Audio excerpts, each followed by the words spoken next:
Bienvenido, Emanuel. Gracias, Natalia, por la invitación. Un placer.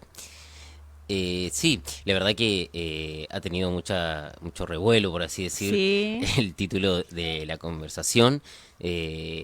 Bueno, un poco de eso se charló hoy en torno a, bueno, a estos dos significantes, estas dos palabras, por un lado niños y por otro lado terribles. ujú, Y lo terrible, bueno, es una palabra que uno que escucha a diario, digamos, ¿no? sí, Hoy a la mañana justo decía eso, ¿no? Digamos, como muchas veces la expresión es, hoy están terribles, este está terrible, estos ujú. chicos son terribles, o ese es terrible, digamos, ¿no? Es algo del uso Es cotidiano. cotidiano, Ujú. por eso también generó este revuelo tal vez, ¿no? Porque es algo que uno lo dice, pero pareciera como que uno lo lee y dice, pero ¿cómo niños terribles? Ujú, Pero sí, bueno, es lo que decimos a diario cuando un sí, niño, de pronto, ¿qué es terrible? ¿Terrible ujú, es que no se eso. quede quieto? ¿Qué es terrible? Ujú. Cuando decimos terrible, ¿qué decimos cuando decimos terrible? Bien, sí, terrible refiere, hay muchos sinónimos que se podrían Ujú, haber puesto, pero me parece que es algo que pensaba que resuene y resonó, y me parece que lo que apunta es justamente es hoy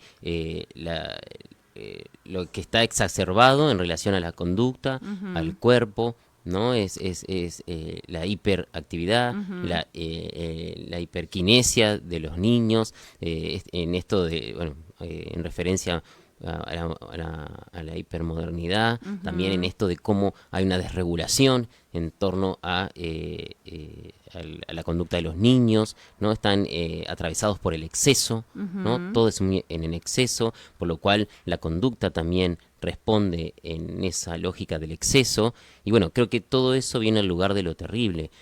Como hablaba hoy temprano, lo que se ve en el niño es el síntoma, ¿no? Ujú, Son los efectos, pero me parece que claramente el problema no son los niños, sino bueno, es cuando ya se vuelven insoportables para el adulto, empieza a ser un ujú. problema, pero me parece que lo que hay que seguir ubicando y pensando, qué lugar tienen los niños en la época y con esto de la lógica del mercado, de la lógica capitalista y de los diferentes discursos sociales, cómo el niño tiene un lugar de objeto, Ujú, ¿no? En esto de bueno, son niños en donde está todo orientado para ellos, sobre todo desde el consumo, y cómo los padres se dedican y hasta se desviven por los niños, sí, eso hablábamos ocupando hoy. un lugar de amo, ¿no? Entonces, Sí. bueno, me parece que el lugar de amo que hoy el niño tiene para los padres, para la familia, da cuenta después cómo se vuelven desde ese lugar de tiranos, ¿no? Ujú, Y los padres después les cuesta poder soportar algo en sus funciones.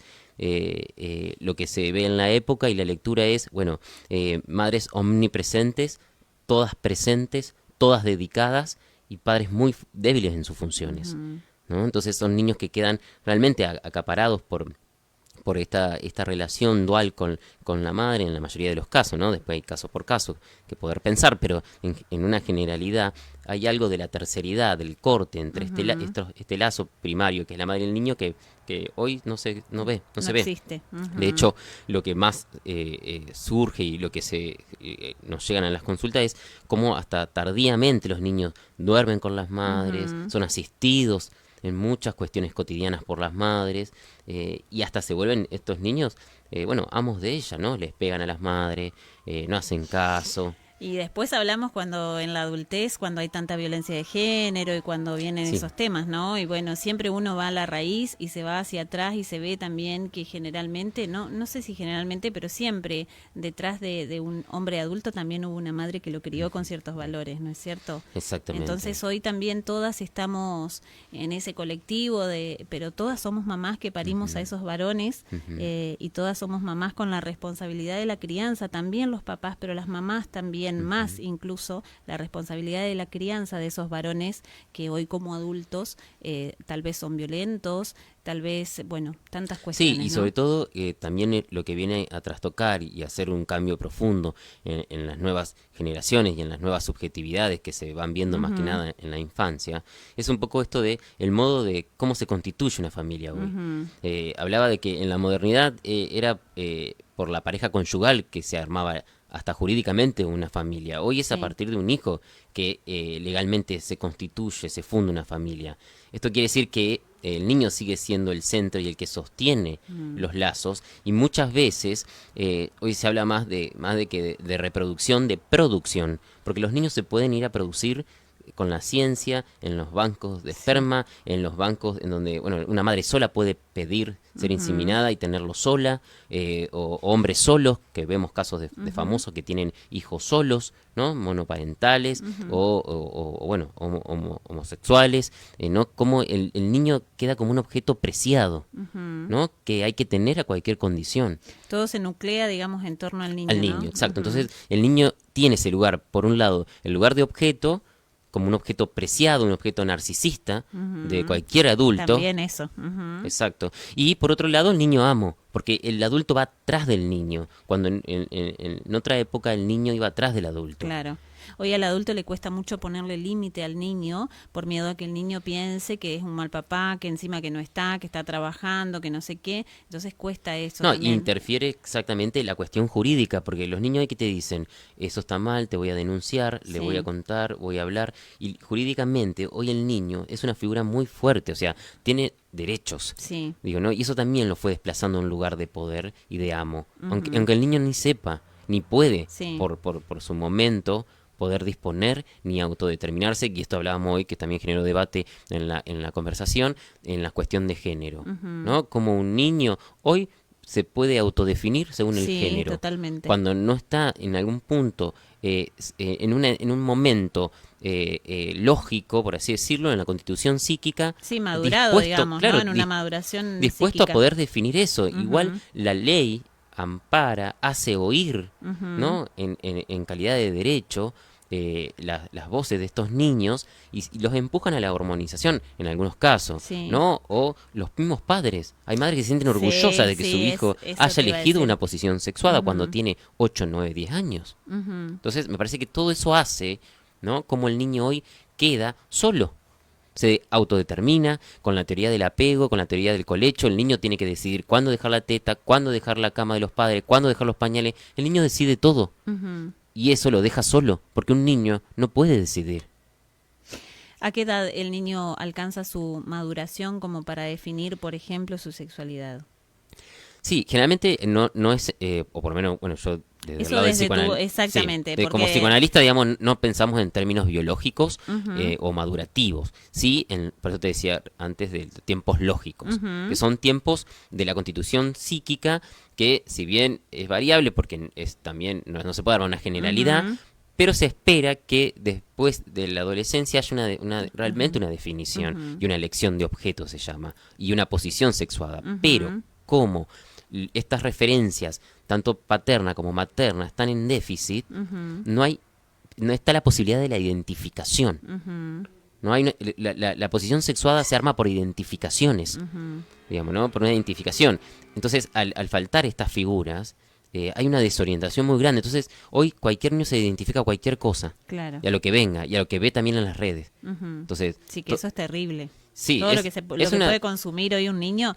Hace 2 o 3 programas atrás estuvimos hablando con una psicopedagoga justamente del tema del celular y de las redes sociales, cómo influye en el aprendizaje en ese sentido, ¿no? Y también lo que los chicos consumen, los papás no tenemos ni idea a veces todo lo que pueden consumir y todo lo que hay, ¿no? Entonces, claro, se identifican con cosas que ven que tal vez son totalmente irreales, ¿no? Exactamente, bueno, de hecho hay mucha comunidad para identificarse. Muchas veces se identifican, bueno, con la cuestión que pasó mucho, con la ley del aborto. Las chicas se identifican con la cuestión, bueno, soy anoréxica. Bueno, se identifican con soy no binaria. Siempre se encuentran a la mano y según la época o lo que está en boga, cierta identificación. Pero en realidad eso da cuenta porque después se cae. Después Es que uno tiene un sentido de pertenencia también, entonces también yo creo que ellos van buscando a dónde pertenecer y mucho más en la adolescencia, ¿no? Pero lo esperable es que sean ciertos ideales sociales que eran impartidos por la familia, impartidos por la figura del padre, a que armen esas identificaciones, porque arman una orientación. Hoy eso está como en declive, está muy flojo, muy débil. Entonces estos discursos sociales de la época y lo que va surgiendo, sirven para identificarse. Lo que pasa es que eso no orienta, no arma un sentido, no arma un proyecto, porque eso dura muy poco hoy. Y esto es lo que hablaba todo también. efímero como es todo hoy, exactamente. ¿no? Hoy es todo volátil y todo es Sí. es todo ya. El instante. Estamos Sí. en la época del instante, como yo decía hoy, las historias en las redes duran un instante, se borran los WhatsApp en un instante y se Todo borran. dura un instante. Los chicos tienen un juguete y ya quieren otro, y después quieren otro, y después quieren otro, ¿no? Se aburren, todo dura un instante, todo es el momento. Entonces me parece que, bueno, un poco... Estamos en la cultura del yaísmo y del Es- yoísmo, ¿no? Las dos cosas, porque es como todo ya y todo yo. Exactamente, está todo por la vía de la imagen. El yo es una construcción imaginaria, pero eso no quiere decir que sea un sujeto o una persona. El yo es algo de la construcción que se arma con el otro, pero es un plano imaginario. Uno no es solamente cuando se nombra, yo soy psicoanalista, soy psicólogo, hago deporte, yo no soy solamente eso. Y hoy, lamentablemente, hay muchos que se sostienen por ese yo y quedan muy pendientes de lo imaginario, y cuando algo lo hace tambalear, se caen, como pasa en la adolescencia, que hay intentos de suicidio, que no Sí, pueden no, sostener un sentido. es terrible. Eso, justamente mientras hablabas venía pensando en esa cuestión también. Hoy hay muchos adolescentes que llegan al suicidio en la zona, ¿no? No tenemos que irnos muy lejos para pensar en Totalmente. eso, ¿no? Totalmente, que bueno, es otra problemática que tenemos en vista a desarrollar seguramente a partir del año que viene, de poder también seguir con estos conversatorios que animan y nos permiten encontrarnos a dialogar sobre las problemáticas actuales en torno a la infancia y adolescencia en términos de salud mental. Y bueno, me parece que, como siempre digo, los actores o quienes tengamos una función y un rol que con mayor responsabilidad en generar un poco conocimiento y transformación en esto, me parece que bueno, es importante el encuentro para poder debatir sobre estas problemáticas. Claro, sí, sí. Totalmente de acuerdo. ¿Cómo fue el encuentro de esta mañana? ¿Tuvo buen marco de público?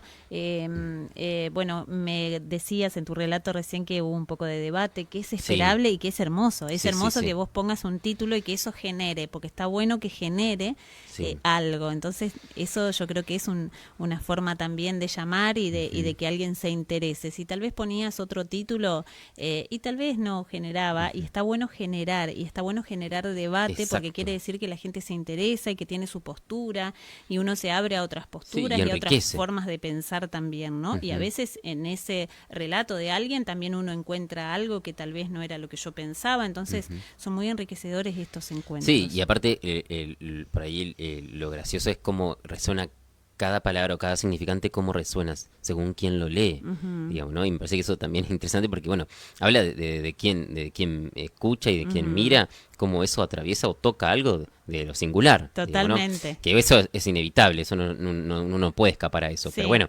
la idea, bueno, en respecto a tu pregunta, estuvo muy buena convocatoria, muy entusiasmada la gente. Después de una primera parte de cierta exposición, se dio lugar a la conversación, a las preguntas y a los comentarios. Y bueno, y surgieron muchos comentarios de experiencias propias, personas que trabajaban en centros de día, en instituciones educativas, había niñeras también que tenían algo para decir y me pareció importante. Mirá, qué interesante. Muy interesante porque, bueno...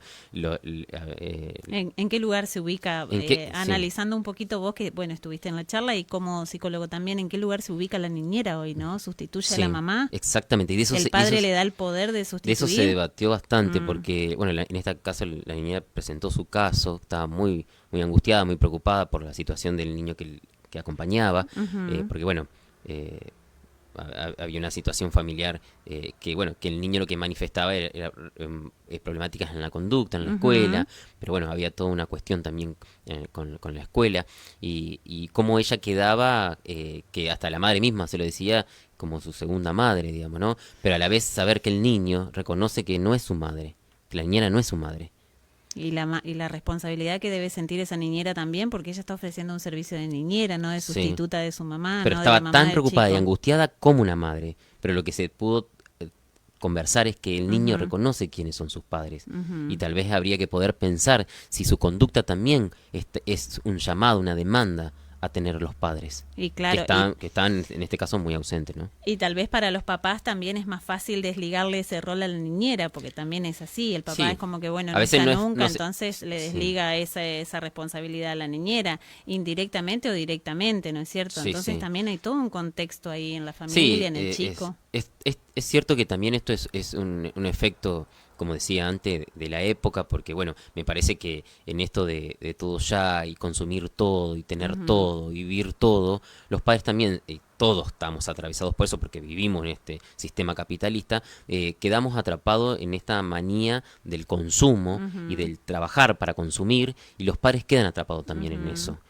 Y en esto siempre se pierde algo. Y muchas veces lo que se pierde son los hijos y los tiempos para los hijos. Sí, ¿No? Y me sí, parece que bueno, eso. son las consecuencias de la época, que me parece que si uno lo puede empezar a pensar, puede generar cierta conciencia más crítica. Sí, eso lo hablábamos un poco en el arranque del programa también, ¿no? Esta cuestión bueno, de ser padres hoy, de que los niños nacieron también en otra era, que no es la misma de la nuestra, en otra época también, y bueno, de que hoy ser papás es difícil, ser hijo debe ser súper difícil, ser hijo en esta época, ¿no? Yo no me lo imagino. Nosotros salíamos a jugar, teníamos otras cosas, y hoy ser hijo también debe ser, porque por más que uno le dé ese poder al hijo y que nuclee todo a través del niño, para ellos también debe ser difícil, porque después un niño que se va criando en ese entorno donde lo van haciendo un poco narcisista, cuando ese niño llega a un adulto, tiene tantos conflictos después, que también debe ser muy exacto. difícil, ¿no es cierto? Sí, sí, conflicto y como decía antes, cierta desorientación, porque cuando le toca Y una baja capacidad de adaptación terrible exactamente al trabajo, a la facultad, el a esfuerzo, donde sea. no tienen la capacidad del esfuerzo, porque fueron muy asistidos, muy servidos, con respuestas, con el camino ya allanado en muchas cosas. Y entonces cuando les toca a ellos a arrancar o a hacer su apuesta o a empezar a emprender su vida, no pueden hacerlo. Por eso también es una de las salidas, que es lo que decíamos antes, ese a veces es el suicidio. Sí. ¿No? Porque la existencia los asusta, les pesa y no han podido construir, porque no le ha faltado, no ha habido falta, un deseo de vivir y un deseo en donde armar un proyecto que dé sentido. La existencia en sí, la vida no tiene sentido, hay que armarlo. Pero eso se construye y no es cuando se llega de grande, se construye de la Se va infancia. construyendo, exactamente. Y siempre el modelo de los chicos, siempre los chicos van aprendiendo por repetición, ¿no? Todo lo que ven en los adultos es lo que aprenden. Hoy hablábamos también en el arranque esta cuestión hoy del autismo y demás. Hay muchos chicos que Exacto. no hablan a los 3 años, pero no hablan no porque sí, tal vez tienen rasgos autistas, Sí, pero pero en la la mayoría casa no son le autistas. hablan. En la casa tal vez no le hablan. Llegan y le enchufan el celular un ratito mientras la mamá cocina y no sé qué, no sé cuánto, que esto lo venimos hablando bastante, que tampoco juzgamos a esas mamás, porque No, no. sabemos que están cansadas, que bueno, pero es como que hay que sentarse y volver a rever toda la cuestión de la Los paternidad, lugares, porque exacto. después uno agarra al chico y dice, no, a este hay que llevarlo al psicólogo, y chum, vamos y se los enchufamos a ustedes. El problema siempre afuera, uno se saca, digamos, y dice, no, el problema lo tiene el niño, entonces, bueno, Totalmente. y el papá va, solucioname el tema de este nene, porque es re terrible, y en la escuela le va mal, y no sé qué, y me llamó el equipo, y el niño es el problema, ¿no? Y andan con el niño, Para todos lados. sí, Exacto. y llegan al consultorio y Sí, por eso solucioname el tema del es niño. fundamental que quien Y trabaja. y lo que hablábamos hoy, el tema de la medicación también, hay Total. muchos niños medicados también. Muchísimo. Eso es terrible. Es terrible. Es terrible y también es una condena, como los diagnósticos, es una condena, es un destino lamentable, que bueno, por eso esto que vos traes es interesante, porque me parece que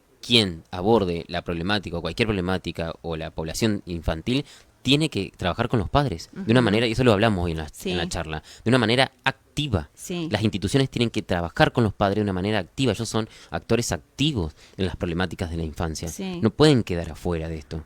Pero viste que hay una reunión y los padres siempre son 5, 10 padres. Los Sí, bueno, padres pero no bueno. se involucran. Hay que, viste, yo no sé por dónde, pero hay que captar a esos papás de decir, bueno, trajimos estos chicos al mundo, trajimos estos hijos al mundo, hay que ocuparse, no queda otra que ocuparse. Exactamente. ¿Viste? Sí, sí, esto es una complejidad de factores, pero me parece que, bueno, hay que tener... empezar a trabajar. Sí, hay que tener entusiasmo en esto y bueno, y proponerse en ese sentido desde el lugar de cada uno, de la institución que pertenezca, a poder hacer lugar, y esto es lo que hablábamos hoy, a los encuentros, que circule la palabra. Hoy cada vez circula menos la palabra. Es todo es la era del acto, es pasar al acto, es tomar decisiones, pero no hay un instante, y que la infancia sobre todo es ese instante privilegiado para preguntas. Ujú, La infancia no es para concluir, ujú. no se puede concluir.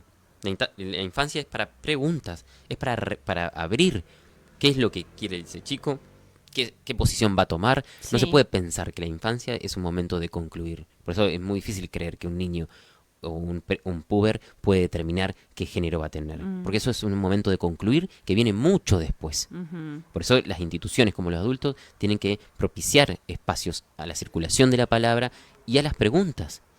Sí, porque es un sujeto sano el que habla y el que pregunta también, ¿no? O va tendiendo hacia lo sano. Hoy hablábamos también esta cuestión de los niños. ¿Qué dicen en la escuela? No, este nene es buenito. Es buenito porque se calla, porque se queda quietito, Ujú, porque no no habla, porque no molesta. dice nada, porque no molesta, porque está ahí sentadito. Pero ese es un adulto que después seguramente va a reprimir un montón de sus cuestiones emocionales o la va a canalizar, que es lo peor, en otras cosas, ¿no? Mm.